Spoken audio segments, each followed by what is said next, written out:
बिस्मिल्लाहिर्रहमानिर्रहीम। अस्सलाम वालेकुम दोस्तों, मैं फ़हीम अब्बास आप सबको खुश आमदीद कहता हूँ न्यूज़ कैफ़े में, और उम्मीद करता हूँ कि आप सब खैरियत से हैं और आज के दिन का एक अच्छा सा आगाज़ भी कर चुके हैं।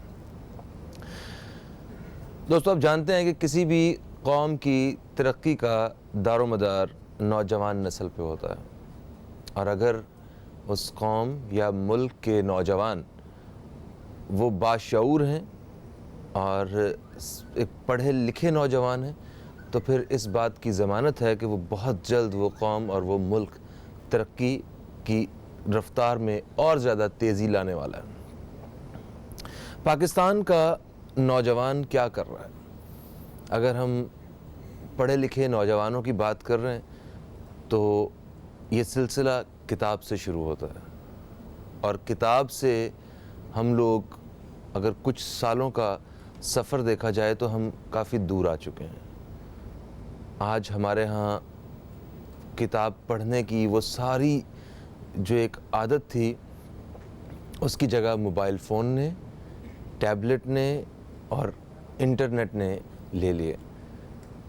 ये इंटरनेट और ये टेक्नोलॉजी, इसका सिर्फ पाकिस्तान में नहीं, पूरी दुनिया में ये इसी तरह आई है जिस तरह पाकिस्तान में हमें देखने को मिलती है।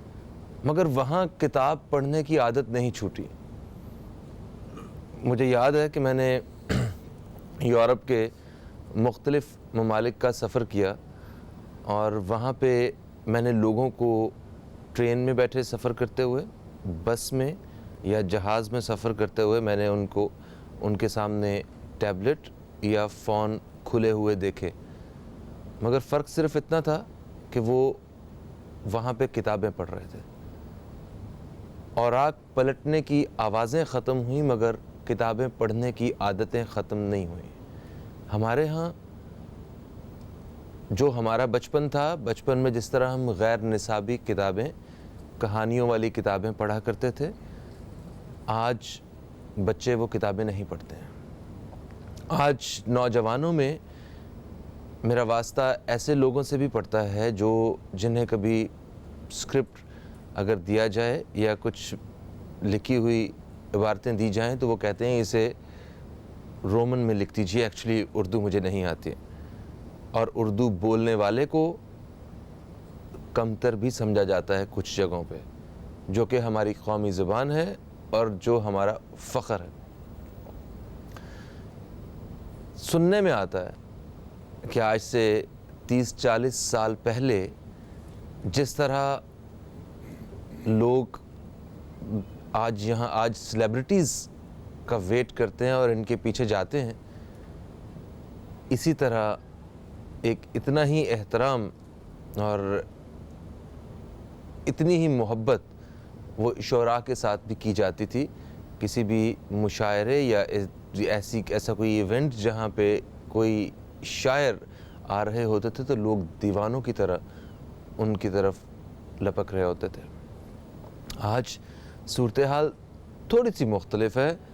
हमारे यहाँ पे पढ़ने वाले आज भी मौजूद हैं, मगर उतनी बड़ी तादाद में पढ़ने वाले वो नहीं आ रहे हैं, और लोगों का रुझान किताब की तरफ लेके आना ये बहुत ज़रूरी है, क्योंकि किताब के ज़रिए, कलम के ज़रिए, इन शुअरा की शायरी और इनके विचार के ज़रिए कौमों ने इनकलाब लाए, और इनकलाब की वजह से उन्होंने अपने आप को तरक्की की समत की तरफ और बेहतरी की समत की तरफ लेके गए।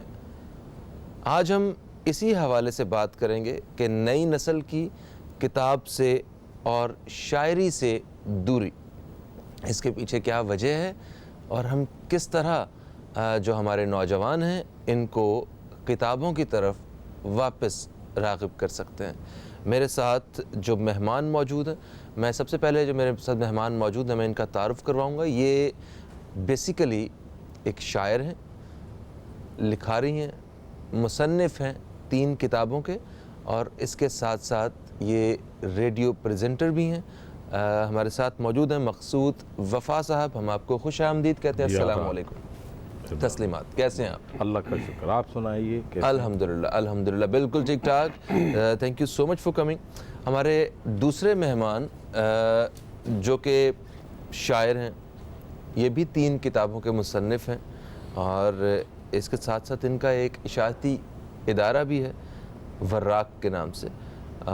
नदीम भाभा साहब, हम आपको भी खुश आमदीद कहते हैं। अस्सलाम वालेकुम। शुक्रिया। वालेकुम अस्सलाम, बहुत शुक्रिया। कैसे हैं नदीम साहब? जी बिल्कुल, हर सुबह की तरह।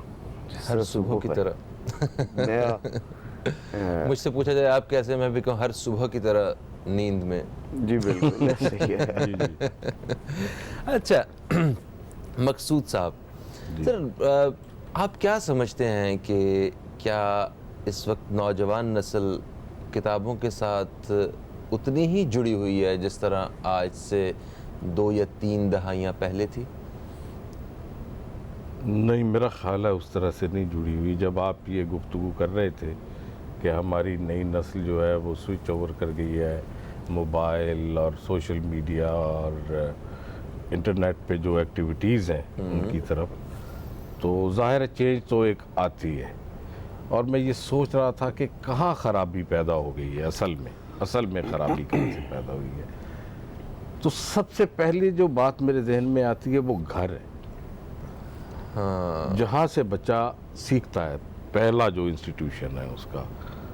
और ये देखें कि मैं देखता हूँ कि जब हम घर बनाते हैं उसमें हम ड्राइंग रूम रखते हैं, बेडरूम रखते हैं और दूसरी तीसरी चीज़ें रखते हैं कि ये बनाना है यार। लेकिन कभी किसी बहुत कम लोग होंगे जो ये सोचते होंगे कि यहाँ एक बुक शेल्फ भी बनाना है। यानी हमारे घरों में वो बुक शेल्फ का रिवाज ख़त्म हो गया है। हमारे घरों में दुनिया भर की चीज़ें हैं, लेकिन किताब रखने की जगह, उसको महफूज करने की जगह नहीं है जहाँ बच्चा देखता है कि ये किताब पड़ी हुई है। यानी अगर घर में कोई चीज़ ऐसी पड़ी होगी तो बच्चा लाजमन उसकी तरफ जाएगा। जी हाँ। तो सबसे पहला तो जो इंस्टीट्यूशन था वो हमारा घर था। यानी मैंने अपनी माँ से किताबें पढ़ना सीखी। बच्चों के लिए किताबें आती थी घर में और वो हम पढ़ते थे। अब उस तरह का नहीं है। अब ये है कि बहुत बहुत महंगे स्कूलों में तो हम दाखिल करवा देते हैं, लेकिन किताब बीनी का वो शौक़ या उर्दू सीखने का वो शौक़ या शायरी का वो ज़ौक़ वो घर में नहीं रहा है।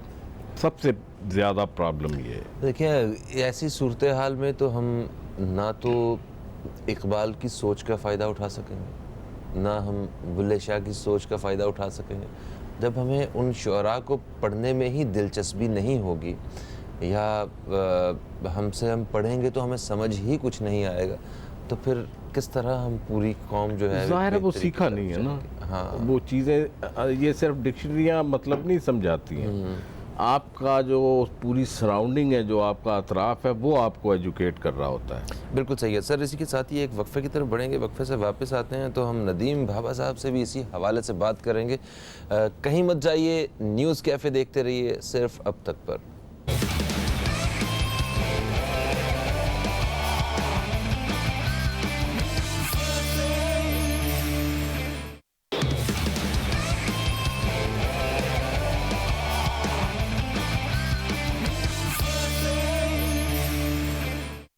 एक वक्फे के बाद आप सब दोस्तों को फिर से खुश आमदीद कहता हूँ न्यूज़ कैफ़े में। और आज न्यूज़ कैफ़े में हम प्रोग्राम के इस हिस्से में बात कर रहे हैं नई नस्ल और शायरी से दूरी।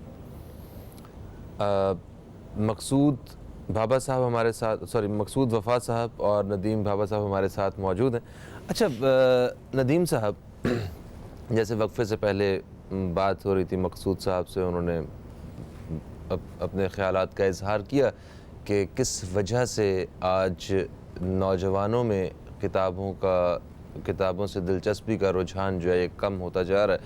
आप क्या समझते हैं, नई नस्ल और कुतुब बीनी के बीच फासला क्यों बढ़ता जा रहा है? जी बिस्मिल्लाहिर्रहमानिर्रहीम, बहुत शुक्रिया। मेरा थोड़ा सा सोचना मुख्तलिफ है। ठीक है। अगर जहाँ तक बात है किताब से दूरी की, तो किताब से हम दूर नहीं हुए। हम ऐसी किताबों से दूर हो गए हैं जो एकेडमिक्स से बाहर की हैं। अच्छा। आज अगर हम बच्चों को देखें तो उनके बैग्स इतने भारी हो चुके हैं कि अगर व्हील्स ना होते तो शायद वो बैग ना उठा सकते। हम अपने बचपन में बहुत थोड़ी किताबों से पढ़ते थे और उसके बाद एक वक्त मिल जाता था हमें बहुत सारी किताबें पढ़ने का।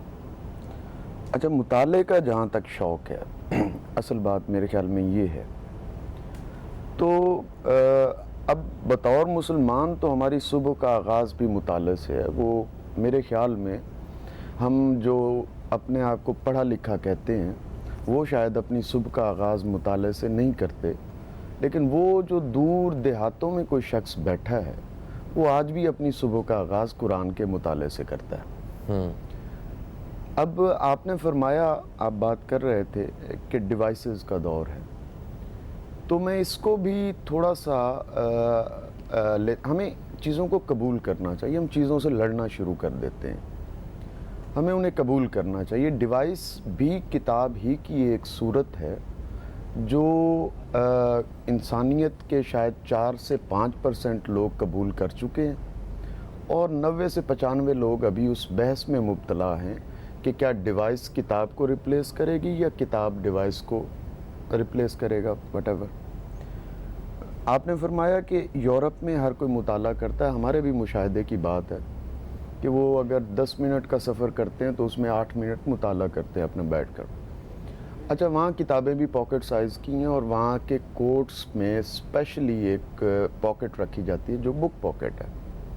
जैसे मकसूद भाई ने कहा कि आगाज़ खिश्ते अव्वल से होता है, पहली ईंट से होता है।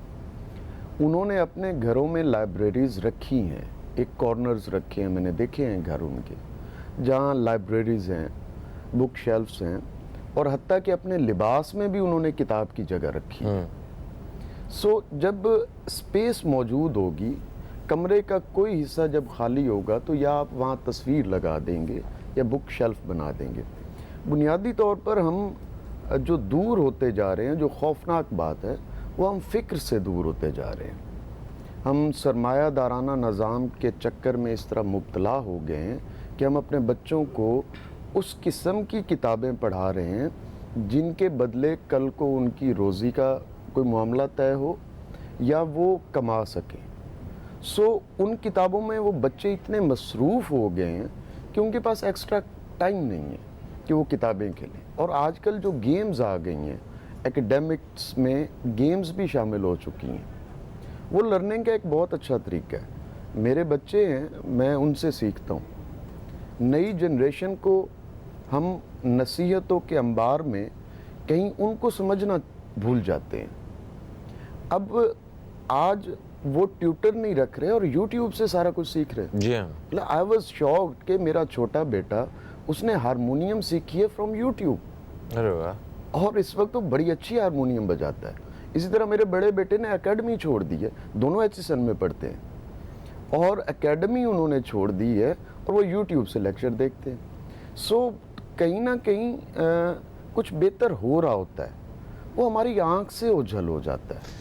नहीं, हम देखें, हम बड़ी गैर ज़िम्मेदारी के साथ इन सारी चीज़ों का इस्तेमाल कर रहे हैं। बात यह है, हमें इंटरनेट और कंप्यूटर्स, लैपटॉप, ये मतलब इसका वो जो सही मुस्बत इस्तेमाल है उससे हम थोड़ा सा दूर होते जा रहे हैं। ठीक है, आपके घर में एक बड़ी अच्छी चीज़ है कि इस तरह उसका इस्तेमाल किया जा रहा है, मगर क्या आप समझते हैं कि पूरे पाकिस्तान में जहाँ जहाँ नौजवान इंटरनेट का इस्तेमाल करता है वो बिल्कुल ऐसे ही करता है जैसे आपके बच्चे करते हैं? नहीं, हम तो बेसिकली ना एंटरटेनमेंट के दौर में हैं, हमारी एक बहुत बड़ी यूथ। अच्छा, अब इंफोटेनमेंट का दौर है बेसिकली। जी हाँ, जी। आप अभी देखिए कि किताब से ज़्यादा पूरी दुनिया में ये बात है कि आप ड्रामेटाइज करके किसी भी बात को जो है वो ज़्यादा कम्युनिकेट कर सकते हैं। और अब तो हमारे पास स्क्रीन्स आ गई हैं, हम तो ब्लैक एंड वाइट से शुरू होने वाली जनरेशन है और इस वक्त हम 4K टेक्नोलॉजी के पास आ गए हैं, 3D हमारे पास अवेलेबल है, जस्ट लाइक रियलिटी। यानी हम अपने ड्राइंग रूम में रियलिटी लाते जा रहे हैं। तो अब चाहे तो आप इसे तनज़ली कह रहे हैं या चाहे तरक्की कह लें, बहरहाल हम किसी सरमायादाराना निज़ाम की जकड़न में आ चुके हैं और इसके अंदर फंस चुके हैं कि अब हम सिर्फ यादाश्तें अपने अंदर महफूज रख के समझते हैं कि हम सब कुछ कर चुके हैं। बुनियादी तौर पर हम सरमायादाराना निज़ाम के चक्कर में, उस वेब में, उस जाल में इतना फंस चुके हैं कि किताब की तरफ ध्यान नहीं जाता। बिल्कुल बिल्कुल सही। मकसूद वफ़ा साहब इस हवाले से क्या कहते हैं ज़रा?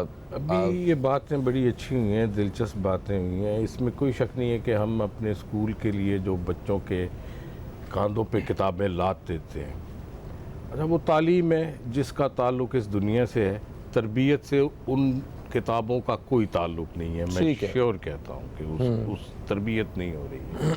इसलिए ज़्यादातर जब हम देखते हैं कि वो नेट डिवाइसेस, दूसरी चीज़ें और जो तरक्की हो रही है वो होनी चाहिए, उसकी मुखालफत नहीं है। अच्छा वहाँ ओवर इन्फॉर्मेशन है, उतनी ज़रूरत नहीं है, लेकिन इल्म नहीं है और इन्फॉर्मेशन authentic भी नहीं है सर। इल्म। अच्छा मैं मुस्तनिद भी नहीं उसकी है सबसे information। बड़ी, यानी हम भी यूज़ करते हैं ऐसी डिवाइस। सब करते हैं।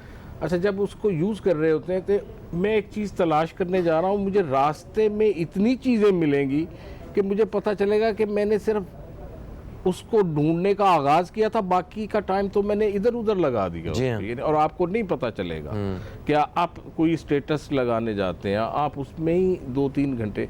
सो ये भी शायद हम उस दरमियानी अरसे में है कि इन डिवाइसेस को यूज़ करने के क्या एथिक्स हैं, किस तरह से इनको यूज़ करना चाहिए, और बेतहाशा यूज़ है, इतनी ज़रूरत नहीं है। बिल्कुल सही सर। एक वक्फे की तरफ हमने बढ़ना है, अभी वक्फे से वापस आते हैं तो बात करेंगे कि जितने भी शुअरा हैं उन्होंने किस तरह अपने कलाम के ज़रिए, अपने कलम के ज़रिए मुल्कों और कौमों के इनकलाब में अपना हिस्सा डाला है, और आज के शुअरा जो हैं वो अपना क्या किरदार अदा कर रहे हैं, इस हवाले से बात करेंगे। कहीं मत जाइए, अब तक देखते रहिए न्यूज़ कैफ़े, देखते रहिए।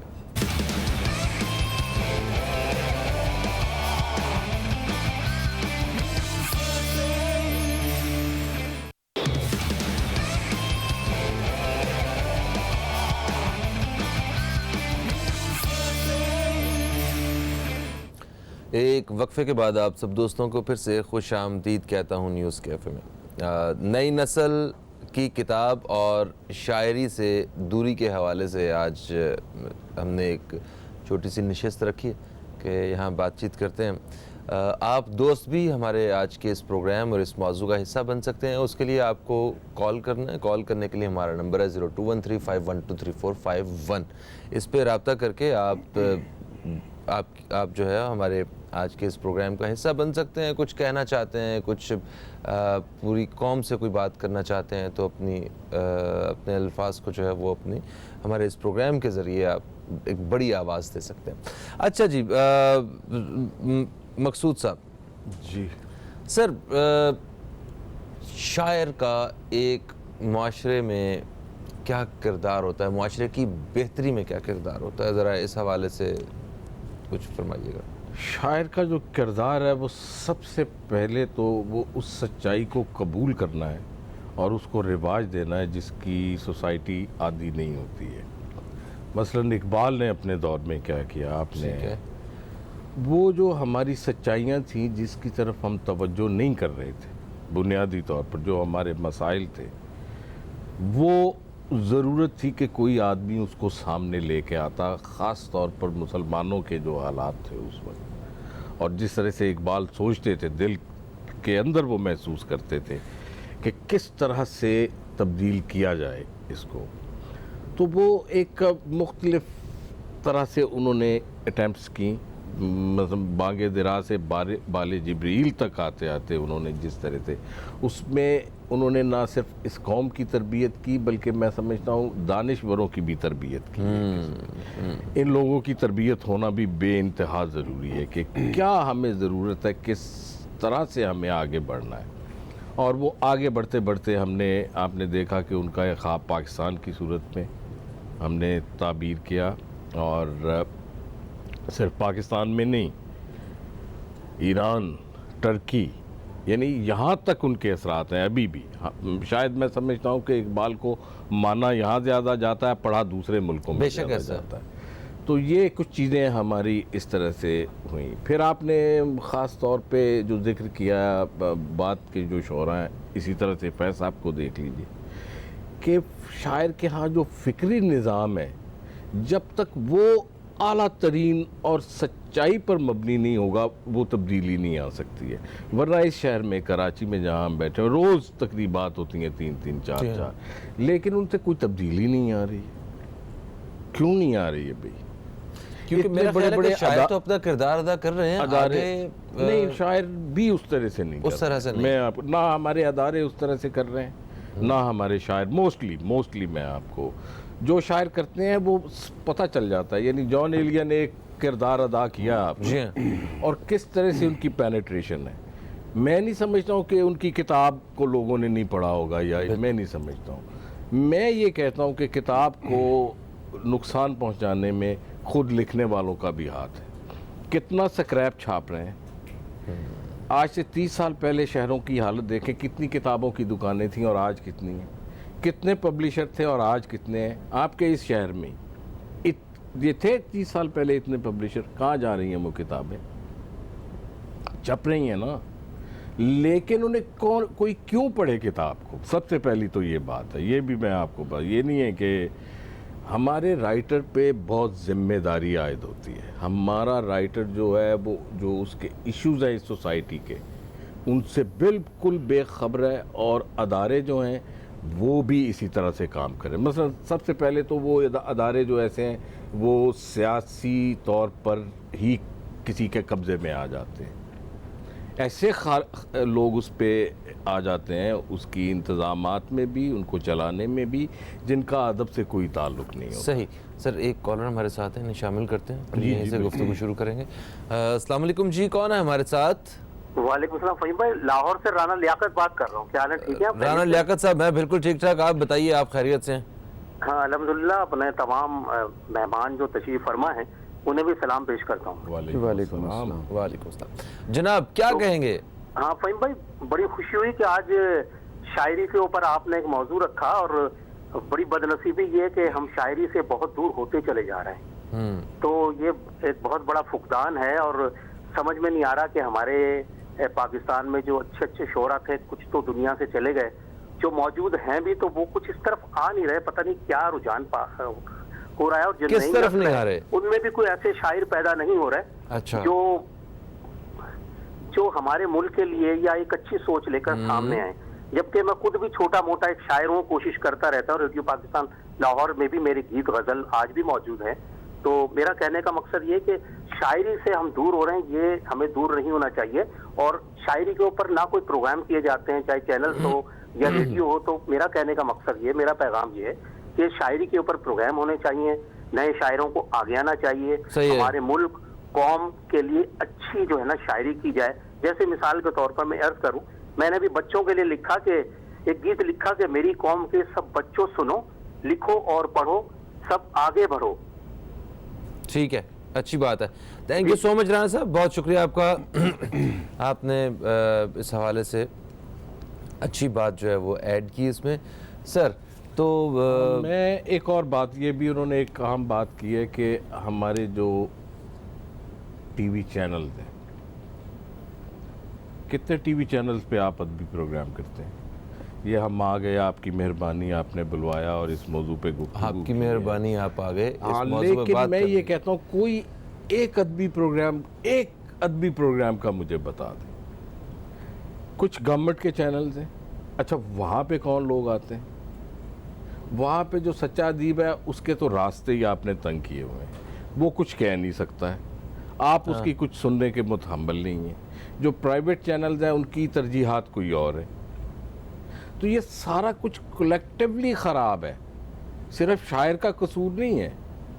शायर बेचारा अपनी मेहनत कर रहा है, आज भी नए लोग बहुत अच्छा लिख रहे हैं, और मैं समझता हूँ कि वो तरक्की की तरफ जा रहे हैं। ठीक है, देखिए आपने कहा कि मामलात ख़राब हैं, डेफिनेटली हैं। हम जिस जगह पे रहते हैं वहाँ तो अंबार लगा हुआ है मसाइल का। बेशुमार। तो हम इस चीज़ को ज़रा एक साइड पे रख के, नदीम साहब, क्या ये इतने सारे मसाइल के बावजूद कि शायर को तो अपनी जिम्मेदारी निभाते रहना चाहिए? जी बिल्कुल। देखें फ़िक्र की अहमियत क्या है, सबसे पहले हमें यहाँ से शुरू करना चाहिए। एक हदीस में है कि एक लम्हे का फ़िक्र हज़ारों साल की इबादत से बेहतर है। अभी हम जब भी कोट करते हैं कि शायर का मुआशरे में क्या किरदार है, तो हमारे पास अल्लामा इकबाल साहब के अलावा कोई इमीडिएट मिसाल सामने नहीं आती।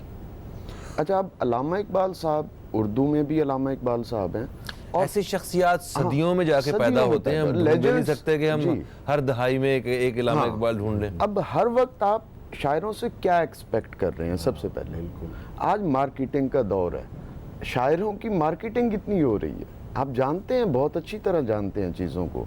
बहुत सारी चीज़ें हैं जिनका बयानिया जो है, जिनको बयान करना शायद वो भी वक्त का ज़िया है। हम कहीं मशीन के दौर में हैं ब्रदर। मशीन हमारे जज्बात से, हमारे एहसासात से जीत चुकी है। मगर शायर रहनुमाई तो कर सकते, बिल्कुल करते हैं ना, शायर। वो काम भी उनका यही है। मैं आपको बताऊं कि जो देखिए, मोहब्बत की जो पाकीज़गी जो आप शायरी से सीख सकते हैं, वो किसी दूसरे मीडियम से नहीं सीख सकते। जो पाकीज़ा, जो लताफत जो होती है, वो हमारा एक बदन कसीफ होता है और एक बदन लतीफ़ होता है, जिसे हम रूह कहते हैं। और शायरी जो है वो लताफत से उसका ताल्लुक़ है, आपकी रूह की ताकत का बायस बनती है। ठीक है, अगर ये मोहब्बत से जुड़ी हुई शायरी की बात करते हैं तो आज से अगर 3-4 दहाइयों पहले के अगर गाने हम जो सुनते रहे हैं हम लोग, जो आज भी हम सुनते हैं, उसमें शायरी की एक उम्दा मिसालें मौजूद बिल्कुल होती ऐसी थी। है, बिल्कुल और ऐसी है। आज इस वक्त के गाने और उनकी इसकी शायरी, वजह है, देखें इसकी आप एक वजह है। ये आप असल में चाह ये रहे हैं कि इस सोसाइटी में सारी जिम्मेदारी बस शायर पर है। नहीं, बिल्कुल नहीं, ये इस तरह से मुझे एक इम्पैक्ट लगा, लेकिन नहीं, मैं बिल्कुल भी आपको- नहीं, ऐसी बात नहीं। आज भी कुछ ऐसे शायर हैं, चंद होते हैं, यानी एक दौर में कोई ये नहीं होता कि सारे के सारे बहुत आउटस्टैंडिंग होते हैं या फिक्री हवाले से बहुत रिच होते हैं। एक दो होते हैं जो हर दौर में एक दो ही होते हैं और वो काम करते हैं और बाद में उनका पता चलता है। शायर तरक्की कर रहा होता है उफ़क़ी, ठीक है, अमूदी तो सीधा तरक्की कर रहा होता है, सोसाइटी उसकी तरक्की कर रही होती है। शायर की कई दफ़ा फ़िक्र बहुत बाद में खुलती है। यानी हमारे करीब की मिसाल जॉन एलिया की है, उनको शिकायत रही है, मैं जानता हूँ, मेरे बहुत उनसे ताल्लुक़ रहा है, उनको शिकायत थी कि मुझे वो पजीराई नहीं मिली। हालांकि उस दौर में लेकिन सिर्फ उन्हें ही मिली है। उसके बाद हाँ, अपनी ज़िंदगी में भी थी, बेशुमार पजीराई मिली। जी हाँ, तो ये शेर एक राज की तरह से होता है, कब खुलता है इसका राज? शायरी एक ऐसी। ठीक है सर, एक और कॉलर हमारे साथ है, शामिल करेंगे। अस्सलाम वालेकुम जी, कौन है हमारे साथ? वालेकुम अस्सलाम, सहर बात कर रही हूँ कराची से। जी सहर साहिब, आपको जी, खुशामदीद कहते हैं। बहुत अच्छा टॉपिक, अल्हम्दुलिल्लाह बहुत अच्छा टॉपिक लेके आए हैं आप। वाकई अब वो बात ही नहीं है। आप देखें, पहले लाइब्रेरियाँ होती थी, अच्छी बुक्स मिलती थी, किताबें मिलती थी, ना वो लाइब्रेरियाँ रही हैं, ना वो किताबें रही हैं, ना वो लिखने पढ़ने वाले लोग रहे हैं। आजकल के बच्चों को तो कोई दूर दूर तक शौक ही नहीं है, ना अखबार पढ़ने से, ना किताबें पढ़ने से, और किसी चीज़ का नहीं है। जब भी तो आजकल आप देखें, ना शायरी में वो बात है, ना कुछ। आप बड़ी अच्छी बात की आपने, पहले ज़माने में गाने होते थे, आप देखें उसमें शायरी होती थी जो आज तक याद है।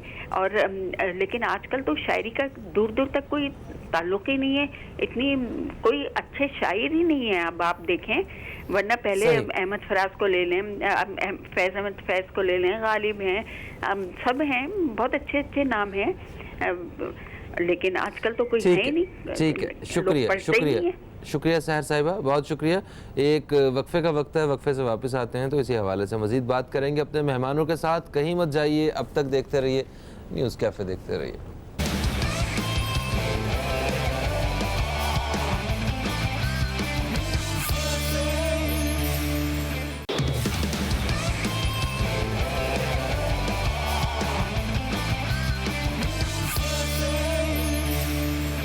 जी नदीम साहब, तो वक्फे से पहले बात हो रही थी, एक खातून कॉलर भी हमारे साथ थी, उन्होंने भी ये कहा कि वो जो बड़े बड़े नाम हैं शुअरा के, जो आज भी बच्चे बच्चे को भी याद हैं, तो क्या आज इस तरह के शायर वो पैदा नहीं हो रहे, या हम लोगों को मतलब हमारे अंदर वो इतनी समझने की ताकत नहीं रही है? क्योंकि शायर तो मेरा ख्याल आज भी लिख रहे हैं और शायरी तो हो ही रही है।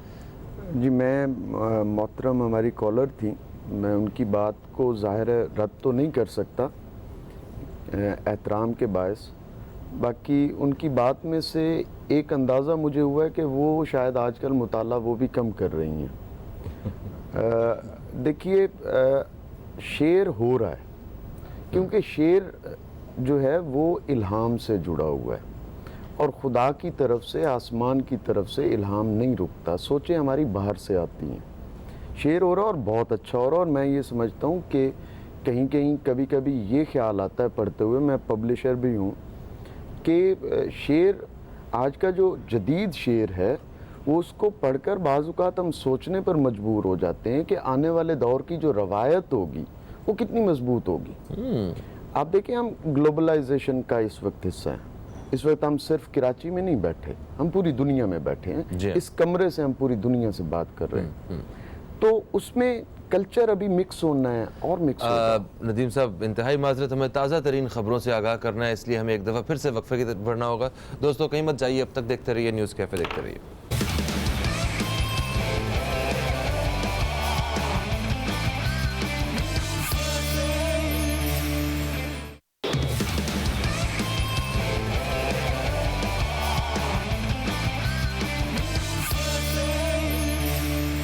जी दोस्तों, एक वक्फे के बाद हम फिर से आप दोस्तों की खिदमत में हाजिर हो चुके हैं। आज हमारे साथ मकसूद वफ़ा साहब मौजूद हैं और नदीम भाभा साहब मौजूद हैं। ये दोनों मेरे मुअज़्ज़ज़ मेहमान शायर हैं और तीन किताबों के मुसन्निफ़ भी हैं। नदीम साहब जो हैं वो एक अशाती इदारा जो है उसको चलाते हैं, और मकसूद साहब रेडियो पे प्रेजेंटर भी हैं इस मुसन्निफ़ होने के अलावा। अच्छा नदीम साहब, वक्फे से पहले आपसे बात हो रही थी, खातून कॉलर ने कॉल भी की थी, और उससे पहले एक हमने गानों के हवाले से बात की थी। गानों में भी बड़ी शायरी, हमें अच्छी खासी शायरी देखने को मिलती थी और लोग बड़े शौक़ से उसे सुनते, अंग्रेज़ी वाला शौक़ नहीं तो उर्दू वाले शौक़ से उसे सुनते भी थे। तो आज हमें ज़रा कुछ आसान से अल्फाज चाहिए होते हैं, और एक चीज़ और, नौजवान नस्ल में जो शायर हैं, जो आखिरी नौजवान शायर जो मशहूर हुए हैं, उसको भी नौजवानों ने बहुत ही कोई आसान, और जैसे बहुत सारे शायर जो हैं उनकी शायरी को भी रद्द करते हैं और अवाम ने उन्हें पसंद भी किया, नौजवानों ने। जी, मैं असल में पहले एक होता था आपस में तालमेल, सिंगर में, शायर में और म्यूज़िशियन में। शायर म्यूज़िक को समझता था। अगर आपने शुरू में ज़िक्र किया हज़रत बुल्ले शाह की शायरी, हज़रत शाह हुसैन की शायरी। अच्छा, इन किताबों को हमने पढ़ा है, इन बुज़ुर्गों से हमने फैज़ हासिल किया है, इनकी बारगाहों पर हाज़िरियाँ दी हैं, इनके फ़लसफ़ा इंसानियत को समझा है, वहदतुल वजूद को समझा है।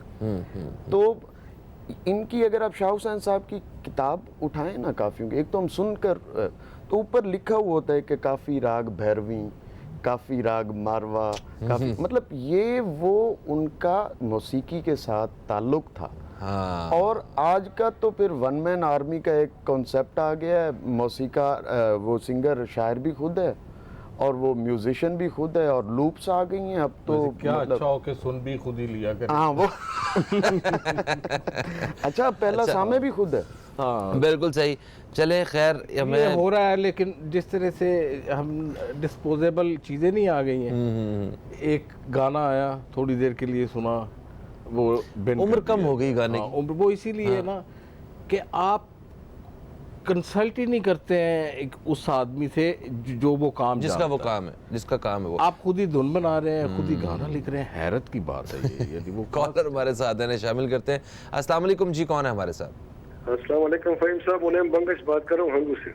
वालेकुम अस्सलाम मुनीम बंगश साहब, कैसे हैं आप? ठीक ठाक हैं सर? बिल्कुल खैरियत है। आपको और मौजूद मेहमानों को सलाम पेश करता हूँ। टाइम भी कम है, मैं मुख्तसरन कहता हूँ कि देखें, बहुत बड़ा मौजू है, और पाकिस्तान की आज़ादी से लेके अगर हम देखें अभी तक बहुत बड़े बड़े नाम, शायर मशरक जिस तरह जिक्र किया मौजूद मेहमानों ने, तो अभी तक हमारे शुअरा और अदब की दुनिया से वाबस्ता जो लोग हैं उनका बहुत बड़ा किरदार है इस मुआशरे की तश्कील नौ में। और मैं ये कहता हूँ कि देखें, अभी भी अगर आप देखें कि मैडम नूरजहान और मेहदी हसन साहब और इस तरह के जो नामवर गुलकार हैं, उनसे अभी भी वो लोग सुनते हैं, उनकी शायरी में गाई हुई जो उसकी आवाज़ में, तो ये सारी उन शुअरा का कमाल है, उस टैलेंट का कमाल है जिसको पसंद किया जाता है। मैं कहूँगा कि बदकिस्मत ये है कि हमारे मुल्क में टैलेंट की कदर नहीं की जा रही है। अभी जो यंग शुअरा हैं जो आना चाहते हैं सामने, और उसमें उनमें टैलेंट भी है, लेकिन उनको वो मौके नहीं है और अदब की दुनिया का इस्तेसाल किया जा रहा है। मार्केटिंग के शोबे की बात हुई, मैं कहता हूँ कि बहुत अच्छे अच्छे शुअरा नौजवानों में भी मौजूद हैं, मगर बदकिस्मत ये है कि महरूम तबका है, और उसको मैं महरूम तबका इसलिए कह रहा हूँ कि वो अपना कलाम जो है, मैं कहता हूँ कि आखिरी दम तक जो है अपना कलाम साथ लेके चले जाएंगे, लेकिन उनकी पब्लिकेशन की मौके उनके पास नहीं है, उनकी व्यूज वो शेयर नहीं कर सकते, उनके पास ये चांसेस नहीं है, वो अफोर्ड नहीं कर सकते। ठीक है, तो ठीक है। कम अज कम हमारी हुकूमतों की ये जिम्मेदारी बनती है कि इस शोबे की तरफ तवज्जो दें, उनको ग्रास रूट लेवल से अपग्रेड करने के लिए इकदाम करें। बहुत शुक्रिया मुनीम साहब। वक्त कम है, शॉर्टली इनकी बात का जो अशात के हवाले से उन्होंने कहा, मैं आपसे आपकी तरफ ही आऊँगा, फिर उसके बाद मैं आपसे सिर्फ दो अशार जो है ना आप सुनाएंगे, ये माफ़ी के साथ दिल तो नहीं कर रहा सिर्फ 2 अशार, मगर वक्त जो है। जी, इशात के हवाले से हमने बड़े एक्सपेरिमेंट किए हैं। मैं पहले ये समझता था कि किताबों की कीमतें जो हैं, मैं जल्दी बताऊंगा, किताबों की कीमतें ज़्यादा हैं और उस वजह से लोग ख़रीदते नहीं। फिर हमने वर्राक पब्लिकेशन जो एक तंजीम के ज़ेर इंतज़ाम है वो छापा, और उसमें हमने 300 पेजेस की किताबें भी 100 रुपये में कारी तक पहुँचाने का, जो आज तक चल रहा है। तो हम 100 रुपये में सिलेक्टिव किताबें छापते हैं, हर किताब नहीं छापते जो छपने के काबिल होती है। आज का हमारा पब्लिशर बेसिकली प्रिंटर बन चुका है। उसे आप पैसे दे दें, जैसा कंटेंट है, जो चीज़ है वो पढ़ेगा नहीं, उसका कोई रीडिंग सेक्शन नहीं होगा, एडिटर्स नहीं होंगे, वो छाप देगा। और सर मैंने तो ऐसा भी देखा कि बाहर से कुछ लोग आते हैं जो पैसे देते हैं और उनके नाम पे किताब लिखी हुई मिल जाती है उन्हें, ऐसे लोग भी मौजूद हैं। ठीक है, मगर खैर ये सारी बातें छोड़ते हैं हम सर। ये आप अच्छा, मैं एक और फाइनली एक बात बताऊं। अच्छा, शेर नहीं कहना, शेर भी सुनाने हैं तो ਉਹ ਦਾ ਟਾਈਮ ਫਿਰ ਮੈਨੂੰ ਹੀ ਸੁਣਾਣਾ, ਤੁਸੀਂ ਲੋਕਾਂ ਨੇ नहीं सुनना हो कि शायरी ने और कुछ किया हो या ना किया हो, एक बात आप मानेंगे कि शायरी ने इस मुआशरे की वहशत को कम ज़रूर किया, वरना ये मरहम अगर ना होता तो ये ज़ख्म जो थे नासूर बन चुके होते। इतना ज़रूर हमारे हाँ की शायरी ने किया, और यह हर दौर में ऐसे होता है कि आपकी जो वहशत है उसको कम कर देती है, सुकून दे देती है। ये बिल्कुल सही होगा बेशक। तो नदीम साहब जी, अब मैं आप चूँकि कह रहे हैं कि शायरी बाद में सुनाई जाएगी, तो हम शायर हैं, तो मैं अपने शायर होने का जो है वो उस पर बड़ा यकीन रखता हूँ कि मैं शायर हूँ, इसलिए मैं शेर सुनाऊंगा। दिल से एक याद भुला दी गई है, अच्छा, दिल से एक याद भुला दी गई है, किसी गफलत की सजा दी गई है। ऐब दीवार के होंगे जाहिर, ऐब दीवार के होंगे जाहिर, मेरी तस्वीर हटा दी गई है। वाह वाह। मैंने एक दिल पे हुकूमत चाही, मैंने एक दिल पे हुकूमत चाही, मुझे तलवार थमा दी गई है। अरे वाह, सुभान अल्लाह, क्या बात है। इसलिए जम के यहाँ बैठा हूँ, इसलिए जम के यहाँ बैठा हूँ, मुझको मेरी ही जगह दी गई है। वाह। और मैंने मंजिल की दुआ मांगी थी, मैंने मंजिल की दुआ मांगी थी, मेरी रफ्तार बढ़ा दी गई। क्या कहने, क्या कहने, बहुत खूब, बहुत खूब। चंद शेर पेश किए, तो मैं बात वो कर रहा था। उसके बाद हुआ ये, वहीं से शुरू। अब देखें हमारे शायरों के लिए कितना कम वक्त है इल्म और अदब के लिए। नहीं, वक्त अच्छा खासा है, और मेरी बेचैनी देख रहे हैं आप। मेरा एक शेर है, आपकी नज़र करूंगा, तुझे कुछ वक्त चाहिए मेरी जान, वक्त ही तो नहीं बचा मेरे पास। क्या बात है sir, thank you so much sir. आप दोनों मेहमानों का बेहद शुक्रिया, आप तशरीफ़ लाए, बड़ी खूबसूरत मुफीद किस्म की बातें रहीं। और प्रोग्राम के इस हिस्से के अख्ताम पे मैं सिर्फ यही कहूँगा कि कौम को हजूम बनने से रोकने के लिए, कौम में शऊर बेदार करने के लिए किताब की अहमियत को उजागर करना होगा, और उसके लिए हमें अपने घरों में किताबें रखना होंगी और बच्चों के सामने पढ़ना होंगी। एक ब्रेक की तरफ बढ़ रहे हैं, ब्रेक से वापस आते हैं तो एक अलग मौजू पर बात करेंगे। हमारे साथ कुछ और मेहमान मौजूद होंगे, कहीं मत जाइए, न्यूज़ कैफ़े देखते रहिए, अब तक देखते रहिए।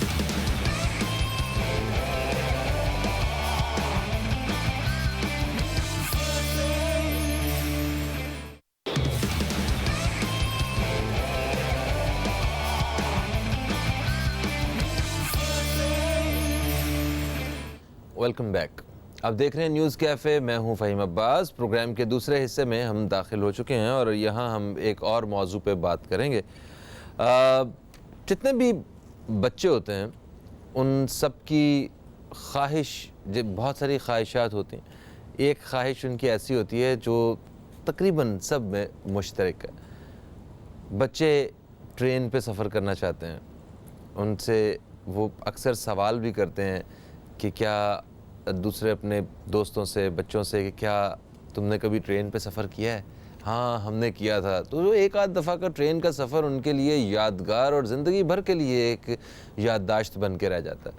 तो हमारे यहाँ ट्रेन का जो सिस्टम है वो मौजूद है, ऐसा नहीं है कि मौजूद नहीं है, बिल्कुल मौजूद है, मगर उस पर सफ़र करने का इतना ज़्यादा रुझान नहीं है, या किसी वजह से हम जो है वो जो सफरी सहूलियात हैं वो बसेस की हद तक महदूद हो गई हैं सॉरी, और एयर ट्रैवल करने वाले जो लोग हैं वो बहुत कम हैं। मगर इन सारी चीज़ों से अलग अगर देखा जाए तो जिस तरह कराची है इस वक्त, उसकी मतलब 2 करोड़ से ज़ायद आबादी है, 2.25 करोड़ 2.5 करोड़ उसकी आबादी है, और इतनी बड़ी आबादी के शहर में जो ट्रांसपोर्ट का जो मामला है वो सिर्फ़ और सिर्फ ये जो निजी जो कंपनियाँ हैं ये ट्रांसपोर्ट की, इन्हीं के ज़िम्मे आता है, और वो भी कोई इतनी अच्छी नहीं है कि आम आवाम उसमें सफ़र कर सकें। इतने बड़े शहर में, मतलब ये इतना बड़ा शहर है कि कई मुल्कों से बड़ा शहर है हमारा, और इस शहर में सफरी सहूलियात ना होने के बराबर है। लोकल ट्रांसपोर्ट जो है वो बहुत कम है, उस हिसाब से पूरी नहीं पड़ती है, और जो उसकी हालत भी ऐसी है कि लोग उसमें बैठने से कुतराते हैं। इस वक्त शहर कराची में सर्कुलर रेलवे के ऊपर काम किया जा रहा है और कोशिशें तेज़ हो चुकी हैं। किसी तरह यहाँ पे दोबारा से सर्कुलर रेलवे शुरू किए जाने की कोशिशें, ये बड़ी अच्छी बात है, और इसीलिए रेलवे के ऊपर जितनी भी रेलवे ट्रैक्स के ऊपर ही और इसके अहाते में जितने भी लोग मुकीम हैं जो नाजायज़ तौर पे वहाँ पे उन्होंने कब्ज़ा किया हुआ है और वहाँ पे रह रहे हैं, उन लोगों को हटाया जा रहा है। ये ज़ाहिर सी बात है, उन लोगों को देखा जाए उन्हें तकलीफ़ हो रही है, हमें भी दुख होता है, मगर वो नाजायज़ बैठे हुए हैं, उस जगह पे कब्ज़ा किया हुआ है उन्होंने, और हुकूमत उनको हटा के वहाँ पे एक ट्रांसपोर्ट के निज़ाम में बेहतरी लाना चाह रही है, और सर्कुलर रेलवे जो है वो उसको दोबारा से शुरू किया जा रहा है, किया जाने की कोशिश की जा रही है। एक वक्त था जब यहाँ पर ट्रैम चला करती थी, और तब लोग जिन लोगों ने उसमें सफ़र किया वो बड़े खुश थे, और कि वाकई एक तरक्की और उन्हें जिद्दत महसूस होती थी और सहूलत उन्हें महसूस होती थी। पूरी दुनिया में आज भी ये रेलवे के निज़ाम को बड़ा बेहतरीन निज़ाम समझा जाता है, और इससे बहुत सारे लोग, बहुत बड़ी तादाद में लोग मुस्तफ़ीद होते हैं। आज यूरोप में चले जाएं या दुनिया के किसी भी मुल्क में चले जाएं जहां वहाँ पे आपको एक दिन का पास मिलता है, 1 वे टिकट मिलता है, आपको पूरे महीने का पास मिलता है जो बड़े कम दाम पे होता है, और उससे आप अपनी सड़कों को ट्रैफिक से महफूज कर रहे होते हैं, आप अपने उस माहौल को पॉल्यूशन से महफूज कर रहे होते हैं। तो ये रेलवे का निज़ाम इस हवाले से बड़ा मुफीद है किसी भी शहरी आबादी के लिए। तो इस वक्त कराची में क्योंकि सर्कुलर रेलवे का जिक्र हो रहा है आजकल, कहा जा सकता है कि टॉक ऑफ द टाउन है, तो हम इसी हवाले से बात करेंगे अपने प्रोग्राम में। मेरे साथ जो मेहमान मौजूद हैं ये माहिर माहौलियात हैं जनाब मुस्लिम रज़ा साहब, हम आपको खुश आमदीद कहते हैं। अस्सलाम वालेकुम। वालेकुम अस्सलाम। कैसे हैं आप? All well, in control as usual. Great. मैं ये तो नहीं कह सकता कि आपने ट्रैम में सफ़र किया हुआ है। मैंने किया है ट्रैम में सफ़र, बिल्कुल किया है। तो काफ़ी पुरानी बात है। बहुत पुरानी बात है। मैं क्लास 2 में या क्लास 3 में होऊंगा। अच्छा। लेकिन आई रिमेंबर दैट वो हमारे एक घर में हमारी एक समझ लें कि सॉर्ट ऑफ खाला हुआ करती थी जो पुलिस में थी, शी वाज अ कांस्टेबल। अच्छा। तो वो हमें, जब हम लाहौर में हम रहते थे, जब कराची आते थे हमारे बड़ा थ्रिल होता था कि भाई यहाँ आए हम, यहाँ पे ट्रैम, तो हमें लेके जाती थी ज़ूलॉजिकल गार्डन, गांधी गार्डन लेके जाती थी जो। अच्छा। उसके बाद हमें वहाँ लेके जाती थी। फिर ट्रैम पे जब हम सफ़र करते थे तो आज ही मैं अपने स्कूल में हैप्पी होम ग्रीन फोर्स को लेक्चर दे रहा था, तो वहाँ मैं इनको बताया बच्चों को कि बेटा ट्रैम जो होती थी वो ऐसी होती होती थी कि उसकी एक स्टीयरिंग एक साइड पे होती थी और दूसरी स्टीयरिंग दूसरी साइड पे होती थी। अच्छा। तो जब ड्राइवर्स को चला रहा होता था तो जब वो ट्रैम जाके एक जगह पे रुक जाती थी तो वो वहां से चलता हुआ आता था, वो दूसरी जगह पे चला जाता था और अब वो फिर उधर से चलाना शुरू हो जाता था। Yes, it has got two ends. Two sided engine. हाँ, टू साइड इंजन तो एक ही अच्छा, होता इंजन है, एक ही लेकिन होता था। कंट्रोल दोनों साइड से होता था। ओके। तो इतना बच्चों को इतना थ्रिल्ड हुए और जब उनको बताया कि देखो हम इसको भी रिवाइव कर रहे हैं। ये कराची शहर में जहाँ पे सर्कुलर रेलवे रिवाइव हो रही है वहाँ पर हम ट्रैम भी रिवाइव करेंगे। और ये भाइयों देखो, ये मास कम्युनिकेशन में ये बहुत वाइटल रोल प्ले करती थी चीज़ें। उस ज़माने में जो प्लानिंग्स हुई थी कि एक मेगा सिटी, उनको भी पता था कि उस वक्त देखो पॉपुलेशन कितनी कम थी। आज जैसे मैंने कहा 2.5 करोड़ के करीब हम पहुंच गए हैं और एक बहुत बड़ा मेगा सिटी है, मेट्रोपॉलिटन सिटी है। तो यहाँ पर तो ये समझ लो कि इतनी बड़ी ज्यादती ये हुई है कि जैसे बता रहा हूँ कि दुनिया के वो तमाम पसमानदा ममालिक जहाँ पर कभी किसी चीज़ का इंफ्रास्ट्रक्चर बन जाता है ना, तो उसको कभी भी वो ख़त्म नहीं करते, बल्कि उसको इम्प्रूव करते हैं टाइम वक्त के साथ साथ। ये हमारी बदनसीबी है कि इतना अच्छा निज़ाम हमारे पास यहाँ पर सर्कुलर रेलवे का मौजूद था, हज़ारों लोग उससे मुस्तफ़ीद होते थे। और सबसे बड़ी बात है कि एज ए इन्वायरमेंटलिस्ट मेरा I got a very strong believe on that कि हमारी जो इन्वायरमेंट में जो पोल्यूशन पैदा हो रहा है, तुम ये देखो कि आज मैंने वही बच्चों को एक मिसाल दी कि मैंने कहा बच्चों ये बताओ कि अगर एक 100 बसों का एक ट्रेन बना दी जाए तो बताओ वो कितना पोल्यूशन, कितना कार्बन मोनोऑक्साइड इमिट करेगा। और अगर मैं 100 डब्बों की एक ट्रेन बना दूं और उसके आगे एक इंजन लगा दूं और वो एक इंजन को पुल करेगा, घसीटेगा, तो सबने कहा सर 1% ओनली। तो मुझे बताओ कि कितनी बड़ी पोल्यूशन पे हम कितना बड़ा कंट्रोल कर सकते हैं। मगर आप ये भी देखें ना कि वो उन 100 डिब्बों की बात कर रही हैं, वैसे ट्रेन की बात कर रहे हैं आप, तो वो जो हज़ारों की तादाद में लोग जो हैं वो उसमें सफ़र करेंगे, तो वो सड़कों से वो उधर मुंतकिल हो जाएंगे। अब सड़कें उससे खाली होंगी, मतलब ठीक। अच्छा, यहाँ पे लाजमी है, अब देखें कितनी बदकिस्मती है कि हर शख्स के लिए लाजमी है कि उसके पास अपनी कन्वेंस हो, भले ही वो बाइसाइकिल हो या वो उसके पास जो है वो मोटर बाइक हो। मिलियंस में बाइक्स हैं यहाँ पे, मिलियंस में, बिल्कुल, ठीक है, 3 से 4 मिलियन बाइक्स हो सकती हैं। अच्छा, इसी अच्छी खासी बड़ी तादाद में गाड़ियाँ भी हैं। बिल्कुल। अब वो ये जब कोई तकरीबन कोई 40-50 लाख जो है ना वो ट्रांसपोर्ट का, मतलब जो बाइक्स और मोटरसाइकिल्स और वो गाड़ियाँ जो हैं ये अगर सड़कों पे निकलती हैं रोज, तो उससे कितना ट्रैफिक में हर्ज होता है। तो अगर इसी की तादाद अगर सिर्फ 10% भी कम कर दी जाए तो बड़ा फर्क पड़ेगा, कितना फर्क पड़ेगा, बहुत फर्क पड़ेगा। और ये देखो कि जैसे पूरे तरक्की याफ्ता मुल्कों में कार पूलिंग होती है कि मतलब वो क्यों करते हैं, इसलिए करते हैं कि कम से कम लोग अपनी गाड़ियां निकालें घर से बाहर। अगर एक बच्चे को स्कूल जाना है तो आप अंडरस्टैंडिंग कर लेते हैं कि चलो आज तुम, और उसमें उन्होंने लेन्स भी बना दी हैं कि अगर आप कारपूल लेन में जा रहे हैं तो आपको एग्जिट ज़्यादा मिलेंगे, वहाँ पे आपको ज़्यादा रुकना भी नहीं पड़ेगा, फ्री एग्जिट जाएगा आपका।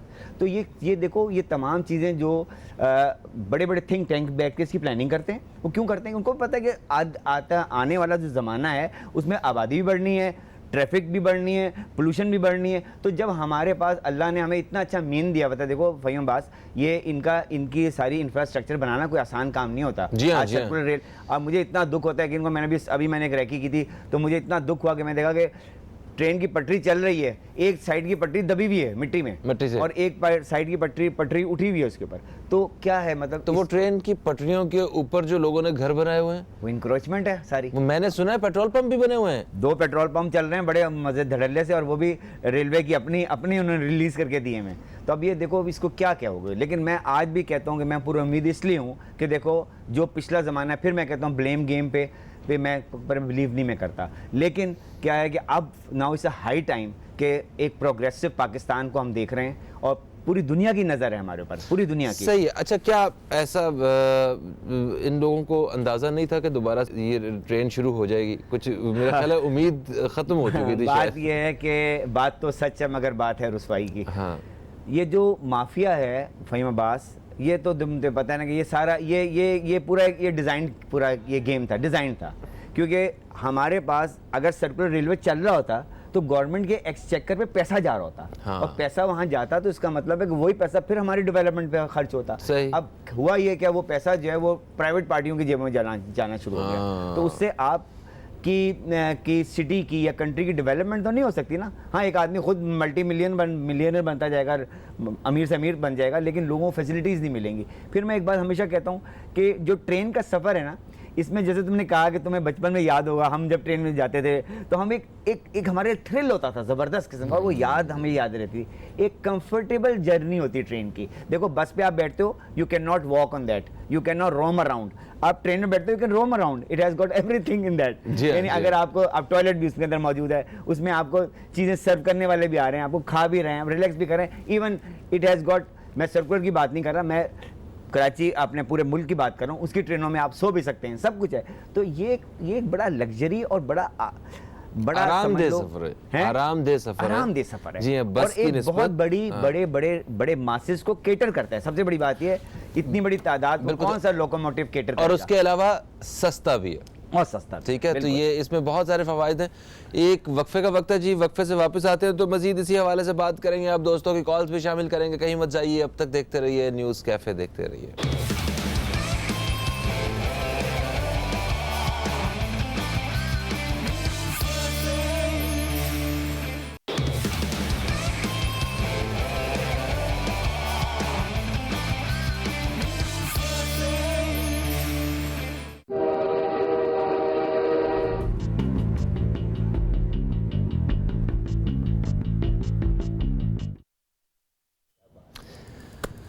जी दोस्तों, एक वक्फे के बाद हम फिर से आप दोस्तों की खिदमत में हाजिर हो चुके हैं, और आज हम सर्कुलर रेलवे के हवाले से बात कर रहे हैं कि शहरी आबादी में इस तरह का जो ट्रांसपोर्ट का निज़ाम है वो कितना ज़रूरी है।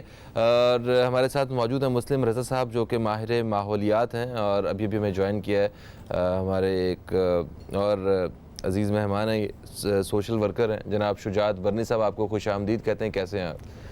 वालेकुम अस्सलाम वरहमतुल्लाह, अल्हम्दुलिल्लाह। इतने खुश देर किस चक्कर में हुई है आपको, पहले तो ये बताएं। Sir traffic pollution. अच्छा, तो ट्रेन के जरिए आ जाते? ट्रेन अगर यहाँ चल रही होती अगर ट्रेन, तो मैं ज़रूर आता, और मुझे बड़ा मजा आता ट्रेन में। चले ट्रैफिक की वजह से तो देर हो सकती है, आपको पोल्यूशन की वजह से कैसे देर होगी? उड़ के आ रहे थे? नहीं, सांस नहीं आ रही थी, गर्द आ रही थी, गाड़ी रोक कर फिर दोबारा चलाना पड़ी थी, साफ करना पड़ रहा था, तो ये सिचुएशन थी जिसकी वजह से देर हुई मुझको। अच्छा, आपने वैसे ट्रेन में तो सफर किया होगा? बिल्कुल सर, गालिबन किया। हैदराबाद लाहौर, बस यही यहाँ तक गया हूँ। हैदराबाद हैदराबाद लाहौर यहाँ तक गया हूँ मैं ट्रेन। आपने वो सवाल किया कि आपने डायनासोर तो देखा होगा। हाँ, मैंने देखा है, वो कराची गार्डन में है, पड़ा रहता है वो स्टैचू बनकर। मैंने तो फौरन कैलकुलेशन कर दिया। मैं मतलब हमारे नाज़रीन को नहीं बताऊंगा इनकी उम्र कितनी है। अभी आप ब्रेक में पूछ रहे थे ना आपकी उम्र कितनी है, तो उसने बता दिया कि मैं ट्रेन में सफर किया हुआ है। क्या बात है, पता चल जाएगा आप लोगों को। ट्रेन आखिरी दफा कब चली, देखो ये अंदाजा है आपको? 1960। ये 64 में, 65 में, 66 में, 68 तक चली ट्रेन। उसके बाद माशाल्लाह यार, आप लगते नहीं वैसे। नहीं फिर नहीं करा ये बड़े कॉन्फिडेंस से बोला मैंने, मैं समझा कि ट्रेन कुछ और समझ रहा है, ये कोई रॉकेट की बात कर रहे हैं मेरा ख्याल है। अच्छा, नहीं वो ट्रेन समझा असल में ये बात। अच्छा जी, तो हम बात कर रहे थे कि कितना ज़रूरी है किसी भी मतलब इतनी बड़ी आबादी वाली जगह पे ट्रेन का होना, शहर के अंदर जो है वो एक ये सिस्टम एक्टिव होना। मतलब ये इतना ज़रूरी है, जिससे अभी जैसे तुमने कहा कि इतनी बड़ी पॉपुलेशन को केटर किस तरह किया जाएगा। मतलब देखो, एक कहते हैं ना कि एक लाइफ स्टाइल होता है ना, इसे एक ट्रैवल स्टाइल भी होता है कि मतलब आप जिस पैथेटिक तरीके से आप बसों में जाते हैं, मतलब मैं समझता हूँ, अभी मैं ऐसी मज़ाहन बता रहा था, मैंने कहा बच्चों के एक दफ़ा बच्चे जो हमारी वैगनों में जब लोग सफ़र करते हैं तो वो कुबड़े हो जाते हैं, वो क्योंकि उनको आदत पड़ जाती है अपना सर झुका के। अब वैगन नहीं चलती हैं जरा, मगर जो कोचेज चल रही होती हैं, अंदर सिटी चल रही है, किस तरह सफ़र करते थे यार, कर रहे हैं। तो मतलब क्योंकि इसलिए नहीं कर रहे हैं कि भाई कहते हैं ना, बेगर कांट बी अ चूज़र। तो अब कोई आपका सब्स्टिट्यूट ना हो, अगर आपको बेहतर आपको नेमुल बदल ना मिले, तो अब क्या करेंगे? आपको जाना तो है ना, अपने वर्क प्लेस पे भी जाना है, अपने रोज़गार के लिए भी जाना है, आपने अपनी मूवमेंट भी करनी है, तो क्या करें? लोग पैदल तो नहीं जाएंगे ना। अच्छा, वैसे यहाँ पे बस का निज़ाम भी कोई बहुत अच्छा नहीं है, बहुत बुरा है। बल्कि यहाँ पे बसेस जो हैं वो इतने बड़े शहर में वो बसेस की हालत देख के कभी कभी दुख भी होता है, और उसमें मेरा ख्याल है कि इस आवाम का भी बहुत बड़ा हाथ है, क्योंकि बसेस की तादाद ऐसी है। इन बसेस को भी मैंने खुद अपनी आंखों से आग लगी हुई देखी है। जब कोई मसला होता था बस को आग लगा देते थे पकड़ के यार, तो वो उस वजह से भी वो काफ़ी जो है ना, वो मेरा ख्याल है दुश्वारियाँ रही हैं। फ़हीम अब्बास, आग लगाने की जहाँ तक ताल्लुक है, चलो वो तो एक सेपरेट इशू है। बात यह है कि हमारे यहाँ पर जो अगर रूल्स और रेगुलेशंस को फॉलो किया जाता तो क्या वो बसें आ सकती हैं जो इमिट करती हैं स्मोक, जो कार्बन मोनोऑक्साइड निकाल रही हैं और ऐसा धुआं दे रही हैं कि जब एकदम मैं गाड़ी पीछे चला रहा हूँ तो मेरे आगे से एक जा रही थी कोच, तो मुझे आगे कुछ नज़र ही नहीं आ रहा था, वो मतलब लगा उसका इंजन बिल्कुल ही बैठा हुआ था वो, लेकिन चल रहा था। किसी भी मुल्क में तुम देखोगे कितने लोगों को इफेक्ट करता है। तुमने सुना है कि एक सिगरेट पीने वाले को की सेहत ज़्यादा ख़राब नहीं होगी, उसके सामने पैसिव स्मोकर्स जो होते हैं उन्हें ज़्यादा नुकसान होता है। तो अब बात है कि कानून, जैसे एक बात हमेशा मैं कहता हूँ कि अंग्रेज़ हम जब इस खत्ते से गया तो हर चीज़ हमें दे गया, दो चीज़ हमसे ले गया, एक कानून का एहतराम और एक सच्चाई। अगर ये चीज़ें हमें वो दे जाता तो ये तमाम चीज़ें, यही वो प्राइवेट बसें भी मेंटेन हो रही होती, ये भी अच्छी तरीके से चल रही होती, लेकिन चूँकि पुरसाने हाल कोई नहीं है। अगर एक बंदे की ने आगे 50 कोचेज़ अपनी डाल दी, उसको पता है कि उसकी मेंटेनेंस तो कोई पूछने वाला ही नहीं है, मुझे बिल्कुल सही चलाऊँगा मैं इस तरह। शुजात बरनी साहब, जी सर। जनाब आप क्या कहेंगे, ये सर्कुलर रेलवे जी शुरू करने की बातें हो रही हैं आजकल और एक उम्मीद है कि जल्द शुरू हो भी जाएगा, तो इस हवाले से आप क्या सोचते हैं? जनाब ये सोशल वर्कर हैं आम, जो हमारे आम शहरी जो हैं उनको इससे कितना सर मैं फिर पूरी क्राइटेरिया को छोटे छोटे लफ्ज़ों में बयान करूंगा। बिल्कुल करें। बात यह है कि ये जिस रूट पर चल रही है, पहले तो वो रूट ही बंद हुए हैं। अब जब वो रूट बंद हुए हैं, उनको बनाने के लिए उनको उठाड़ना पिछाड़ना पड़ेगा, लोगों को उठाना पड़ रहा है, उठाना पड़ेगा। अच्छा, वो नुक्ता कोई तलाश नहीं कर रहा, वो पूरी जो है बरादरी के बरादरियाँ और पूरे मोहल्ले के मोहल्ले उड़ाते हुए जा रहे हैं ना, ये बहुत अच्छी बात है, लेकिन उस चीज़ को कोई नहीं देख रहा कि उनको बिठाने वाला कौन था, लेकर आने वाला कौन था, उनको पोजीशन देने वाला कौन था। रेलवे के अंदर कुछ ऐसे लोग मुलविस थे जिन लोगों ने उनकी सरपरस्ती की, और अब जब वक्त आ रहा है और हुकूमत जो है हमारी एक स्टेप ले रही है, और एक बहुत खुशाइन बात है हमारे लिए, हम आवाम के लिए, कि इस वक्त जो ट्रैफिक के हालात हैं और जो हमारे पास बसेस हमें प्रोवाइड की गई हैं, पहली बात तो हमें हुकूमत की तरफ से कुछ भी नहीं मिला हुआ, और अगर ये चीज़ हम लोगों को दी जा रही है तो ये हम लोगों के लिए समझ लीजिए कि एक खुदा की तरफ से एक बहुत बड़ी रहमत होगी। और जिन लोगों को वहाँ से हटाया जा रहा है, जैसे कि आपने भी शो के स्टार्टिंग में कहा कि उन एरियाज़ में रेलवे की जो जगहें हैं उनके ऊपर बड़े बड़े पेट्रोल पंप स्टार्ट हो चुके हैं, उनके पास बड़ी बड़ी बिल्डिंगें खड़ी हो चुकी हैं, वहाँ पर लोगों के रहने सहने की तैयारियाँ हो चुकी हैं, वहाँ पर आबादियाँ स्टार्ट हो चुकी हैं।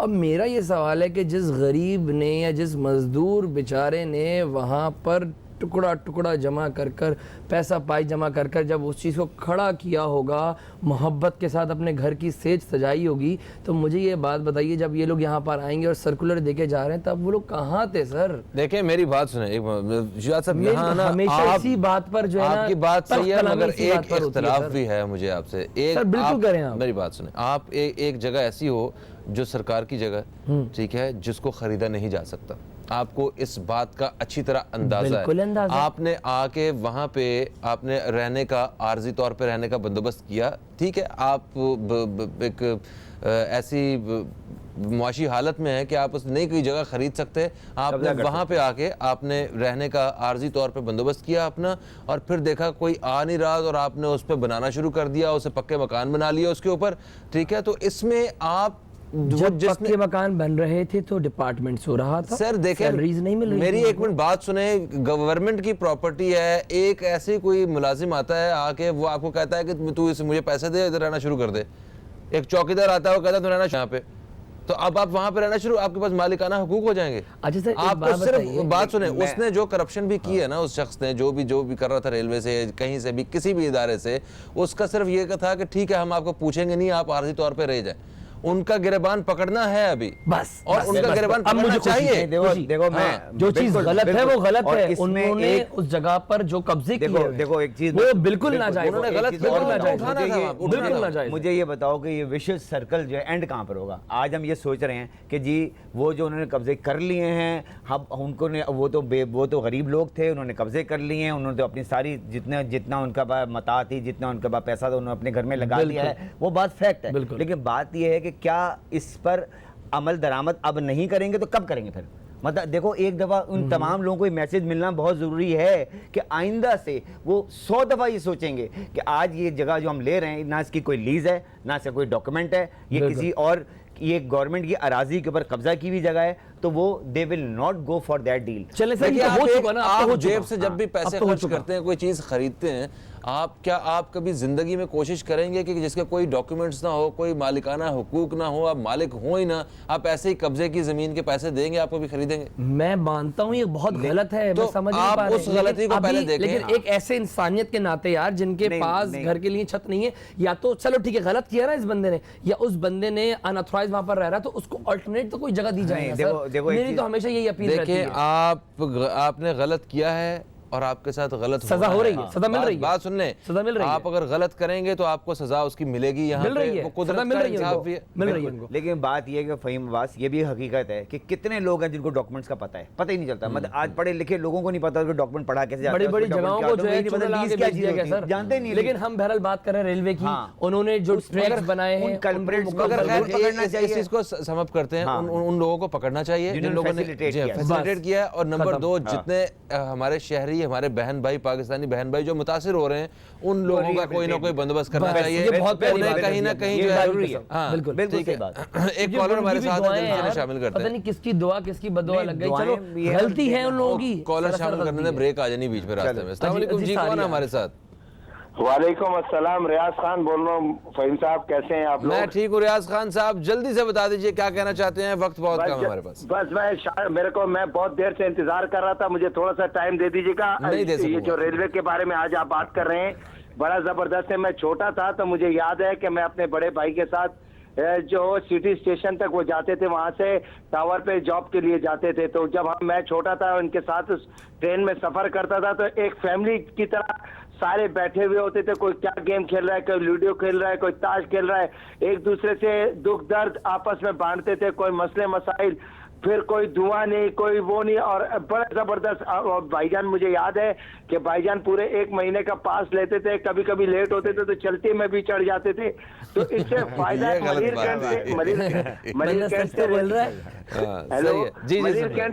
मलिरकंड से सिटी स्टेशन तक ये रेल चलती थी। मेरी हुकूमत वक्त से अपील है कि ये दोबारा शुरू कराई जाए और इसको कम से कम सुबह 4 ट्रेनें हो और वापसी की भी 4 ट्रेनें हो। बहुत शुक्रिया जी, बहुत शुक्रिया। 7 बजे, 8 बजे, 9 बजे सर इंशाल्लाह अच्छा स्केड्यूल मिलेगा आपको, अच्छा स्केड्यूल मिलेगा। एक दफा शुरू होने दें, आपको जो है ना अच्छा स्केड्यूल मिलेगा। एक वक्फे की तरफ बढ़ रहे हैं, वक्फे से वापस आते हैं तो बातचीत का सिलसिला जारी रखते हैं। कहीं मत जाइए, न्यूज़ कैफे देखते रहिए, अब तक देखते रहिए।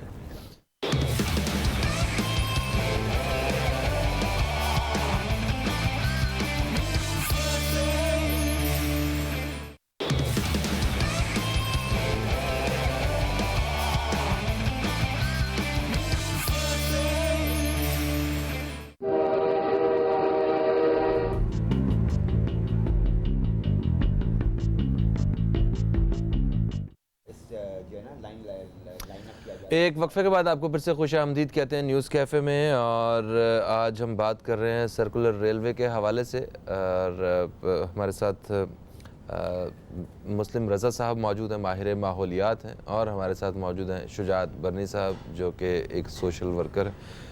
वैसे इन्होंने ट्राम में सफ़र किया हुआ है, ये अभी तक मायमा हल नहीं हुआ वैसे, ये मायमा हल नहीं हुआ वैसे, हैरत की बात। अच्छा, वैसे आप क्या समझते हैं कि इसमें जो सबसे बड़ी जो रुकावट आ सकती है वो क्या हो सकती है, मतलब इस सर्कुलर रेलवे को दोबारा से शुरू करने में? देखो फ़हीम, रुकावटें जो हैं वो ऐसी हैं जो कि एक तरीके से ओवरकम जिनको किया जा सकता है, ऐसी बात नहीं है। इसमें जो सबसे बड़ी चीज़ है जिसको हम हमेशा मैं कहता हूँ वो अज़्म की बात है। अगर आपका अज़्म है इसके, और अज़्म इसलिए भी अब होगा क्योंकि एक बड़ी अच्छी तुम्हें बात बताऊँ कि सीपैक आ गया इसके अंदर। सीपैक आ गया, $2.6 बिलियन की इन्वेस्टमेंट आ रही है इसके ऊपर।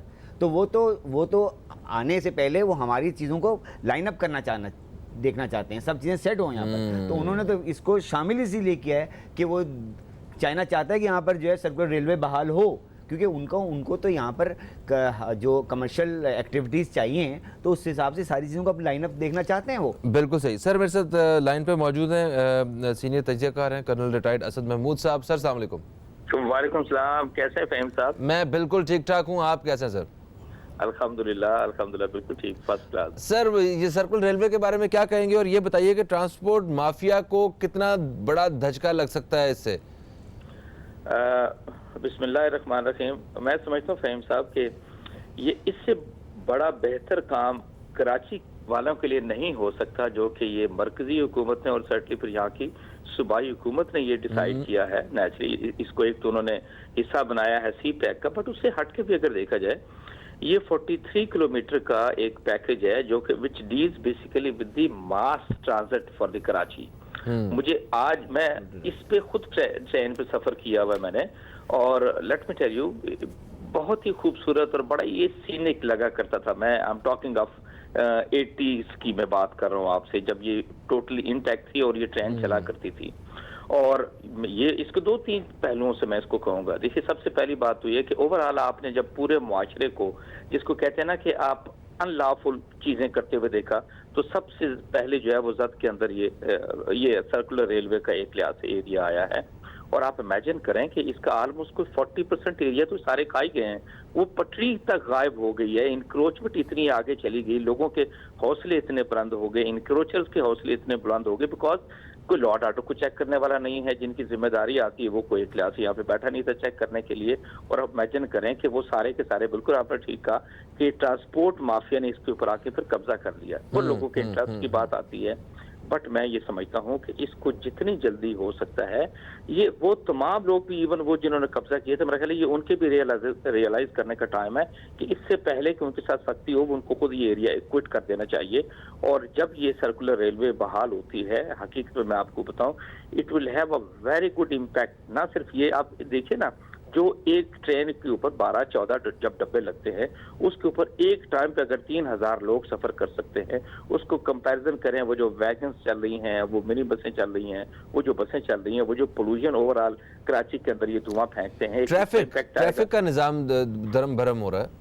जी बिल्कुल, वो उससे बेहतरी हो जाएगी। एंड अदरवाइज भी जब हम मास ट्रांजिट की भी बात करते हैं, इंशाल्लाह वो ग्रीन लाइन का प्रोजेक्ट भी कंप्लीट होता है, दूसरी तरफ ये सर्कुलर रेलवे चलती है, तो बाय लार्ज मैं कहता हूँ कि बहुत बेहतर होगा। और कराची के लोगों ने प्रैक्टिकली बहुत सफर किया है फ़हीम, मैं आपसे ये बताऊं, पिछली 2-3 दहाइयों के अंदर मैं आपसे कहूँगा इनके ऊपर कोई फोकस नहीं किया गया, उनके लिए किसी तरह की सहूलत पे कोई काम नहीं किया गया, चाहे वो ट्रांसपोर्ट की हो, चाहे वो हॉस्पिटल्स की हो, चाहे वो रोड्स की हो, चाहे वो सफाई सुथराई की हो, साफ पानी की हो। आप नाम लेते जाएं, इमेजिन करें, छठा बड़ा शहर है पूरी दुनिया का, ठीक है, और देखिए किस तरह का मतलब सिचुएशन नजर आती है आपको, ट्रैफिक का इज़्हाम नजर आता है। वो तो मैं समझता हूँ हम सबको बहुत शुक्रगुजार होना चाहिए सुप्रीम कोर्ट का, सबसे पहले मैं आपसे कहता हूँ, और हमारी अपनी कोर्ट्स का, कि जिन्होंने ये काम का बेड़ा उठाया कि कुछ भी हो जाए, जिन लोगों ने नाजायज तजावुजात की हैं, कब्जे किए हैं, सर्टली उनको हर हाल में वहां से उठाया जाना चाहिए किसी सूरत में भी। मुझे अच्छी तरह याद है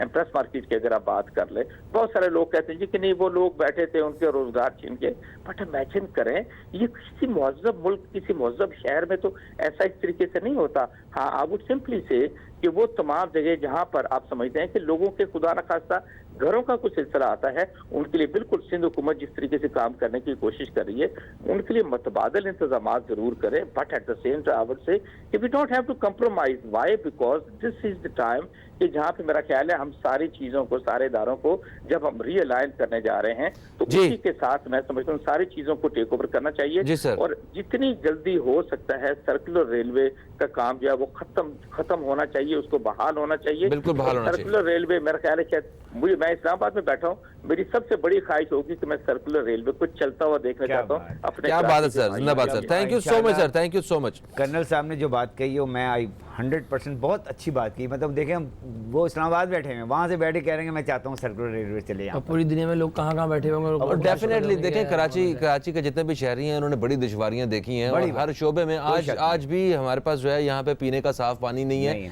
पीने का क्या, वैसे नहाने का पानी मौजूद नहीं है आपके पास, उसके अलावा टैंकर्स माफिया यहाँ पे आप देख लें, बिजली का मामले, गैस के मसले, सड़कें जिस वक्त आप पंजाब में देखें आप कैसी बेहतरीन सूरत हाल है, वहाँ पे जो सड़कों का निज़ाम जो है वो एक बेहतरीन जाल बिछा दिया गया, और आपको जो निजी जो ट्रांसपोर्ट की जो सहूलियात है वो बेहतर अंदाज में आपको मुयसर है। यहाँ पे हमारे यहाँ मसाइल हैं। कराची क्यों पीछे है?